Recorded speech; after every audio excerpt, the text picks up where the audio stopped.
আসলে নেটের জন্য। হ্যাঁ, হয়তো আমি এত সময় অনেক গান গেয়ে ফেলতাম। নেটের জন্য আমার কমেন্ট করতেই সমস্যা হচ্ছে। কেউ কিছু মনে করো না, ঠিক আছে? সবসময় এমন হয় না, মাঝে মাঝে হয়।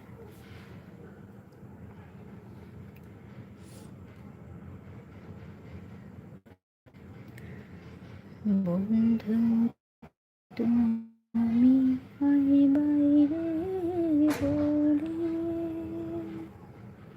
আমি ঘর বাঁধিলাম নদীর কূলের বন্ধু আই বাই চাই